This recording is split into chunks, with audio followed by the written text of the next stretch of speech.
Ash Wednesday by T.S. Eliot. Because I do not hope to turn again, because I do not hope, because I do not hope to turn during this man's gift and that man's scope, I no longer strive to strive towards such things. Why should the aged eagle stretch its wings? Why should I mourn the vanished power of the unusual rain? Because I do not hope to know again the infirm glory of the positive hour. Because I do not think, because I know I shall not know the one veritable transitory power, because I cannot drink there where trees flower and springs flow, for there is nothing again, because I know that time is always time, and place is always and only place, and what is actual is only actual only for one time, and only for one place. I rejoice that things are as they are, and I renounce the blessed face and renounce the voice, because I cannot hope to turn again. Consequently, I rejoice, having to construct something upon which to rejoice, and pray to God to have mercy upon us. And I pray that I may forget these matters that with myself I too much discuss, too much explain, because I do not hope to turn again. Let these words answer for what is done, not to be done. May the judgment not be too heavy upon us, because these wings are no longer wings to fly, but merely vans to beat the air which is now thoroughly small and dry, smaller and drier than the will. Teach us to care and not to care. Teach us to wait still. Pray for us sinners now and at the hour of our death. Pray for us now and at the hour of our death. Lady, these white leopards sat under a juniper tree in the cool of the day, having fed to satiety on my legs, my heart, my liver, and that which had been contained in the hollow round of my skull. And God said, shall these bones live? Shall these bones live? And that which had been contained in the bones, which were already dry, said, chirping, because of the goodness of the lady, and because of her loveliness, and because she honors the Virgin in meditation, we shine with brightness, and I, who am here disassembled, proffer my deeds to oblivion, and my love to the posterity of the desert, and the fruit of the gourd. It is this which recovers my guts, the strings of my eyes, and the indigestible portions which the leopards reject, the lady is withdrawn in a white gown to contemplation. In a white gown, let the whiteness of bones atone to forgetfulness. There is no life in them, as I am forgotten and would be forgotten, so I would forget. Thus devoted, concentrated in purpose, and God said, prophecy to the wind only, for only the wind will listen.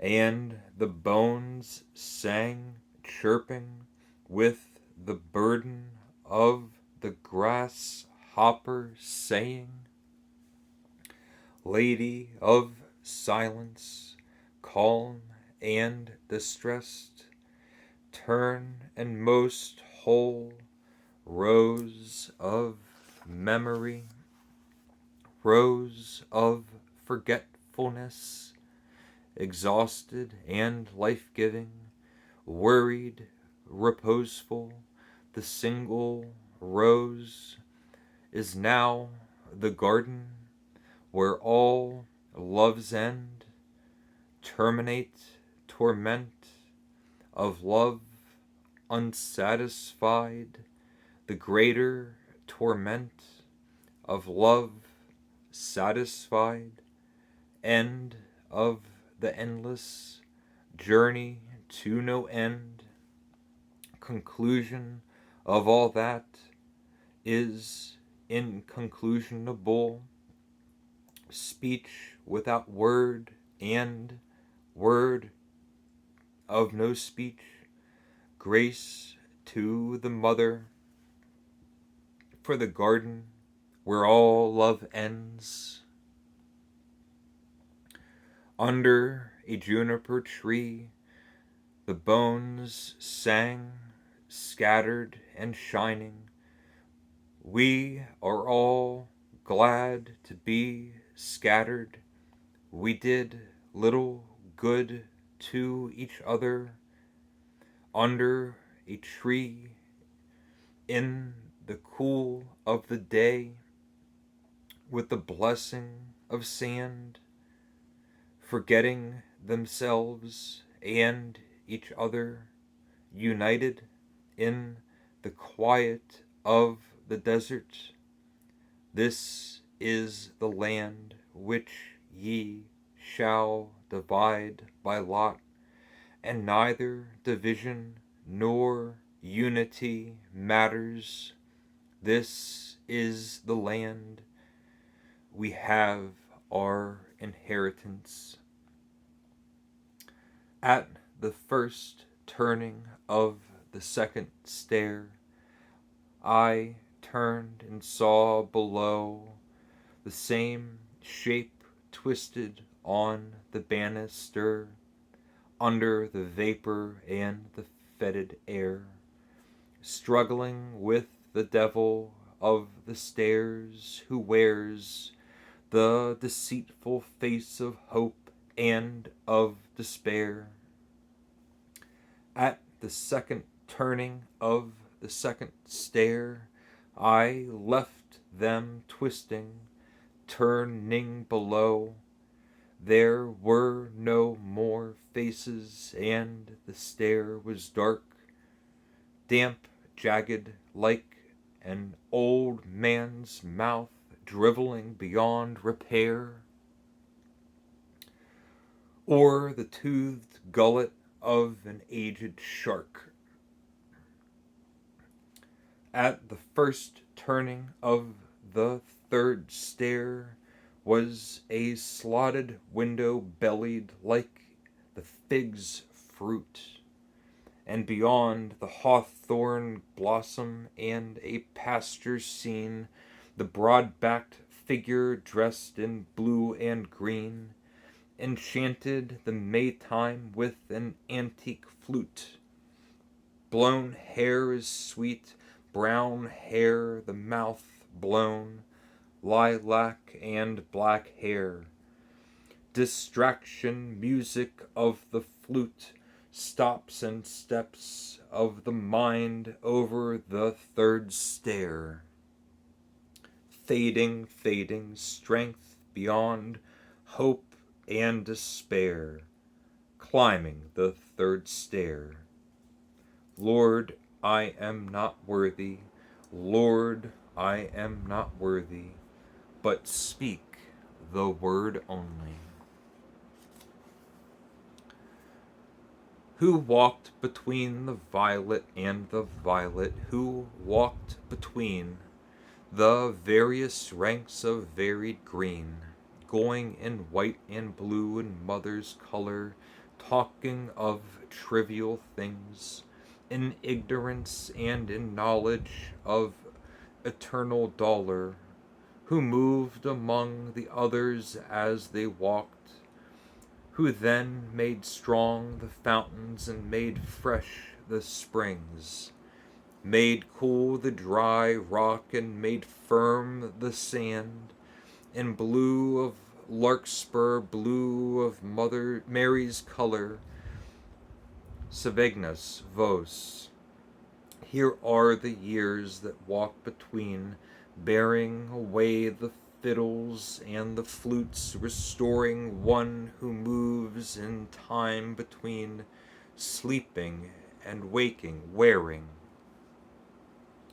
white light folded, sheathed about her, folded, the new year's walk restoring, through a bright cloud of tears, the years restoring, with a new verse of ancient rhyme, redeem the time, redeem the unread vision in the higher dream, while bejeweled unicorns draw by the gilded hearse. The silent sister veiled in white and blue between the yews, between the garden god, whose flute is breathless, bent her and signed, but spoke no word. But the fountain sprang up and the bird sang down, redeem the time, redeem the dream, the token of the word unheard, unspoken, till the word shake 1,000 whispers from the yew, and after this our exile. If the lost word is lost, if the spent word is spent, if the unheard, unspoken word is unspoken, unheard, still is the unspoken word, the word unheard, the word without a word, the word within the world and for the world, and the light shone in darkness and against the word, the unstilled world still whirled about the center of the silent world. Of my people, what have I done unto thee? Where shall the word be found? Where will the word resound? Not here, there is not enough silence, not on the sea or on the islands, not on the mainland, in the desert or the rainland, for those who walk in darkness, both in the day time and in the night time. The right time and the right place are not here, no place of grace for those who avoid the face, no time to rejoice for those who walk among noise and deny the voice. Will the veiled sister pray for those who walk in darkness, who chose thee and oppose thee, those who are torn on the horn between season and season, time and time between, hour and hour, word and word, power and power, those who wait in darkness. Will the veiled sister pray for children at the gate who will not go away and cannot pray for those who choose and oppose? O my people, what have I done to thee?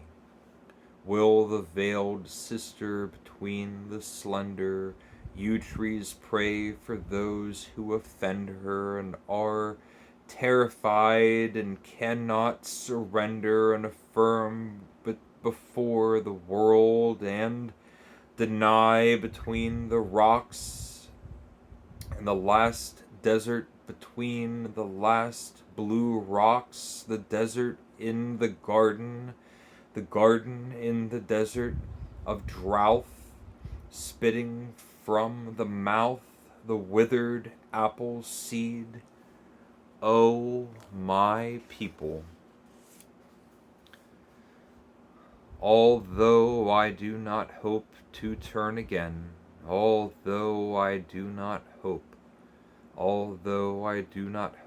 to turn, wavering between the profit and the loss, in this brief transit where the dreams cross, the dream-crossed twilight between birth and dying. Bless me, my Father, though I do not wish to wish these things, from the wide window towards the granite shore. The white sails still fly seaward, flying on broken wings, and the lost heart stiffens and rejoices in the lost lilac and the lost sea voices, and the weak spirit quickens to rebel for the bent golden rod, and the lost sea smell quickens to recover the cry of quail and the whirling plover, and the blind eye creates the empty forms between the ivory gates, and smell renews the salt savors of the sandy earth. This is the time of tension between dying and birth, the place of solitude where the dreams cross between blue rocks. But when the voices shaken from the yew tree drift away, let the other yew be shaken and reply. Blessed Sister, Holy Mother, Spirit of the fountain, Spirit of the garden, suffer us not to mock ourselves with falsehood. Teach us not to care. Teach us to sit still, even among these rocks. Our peace in His will, and even among these rocks, Sister, Mother, and Spirit of the river, Spirit of the sea, suffer me not to be separated, and let my cry come to Thee.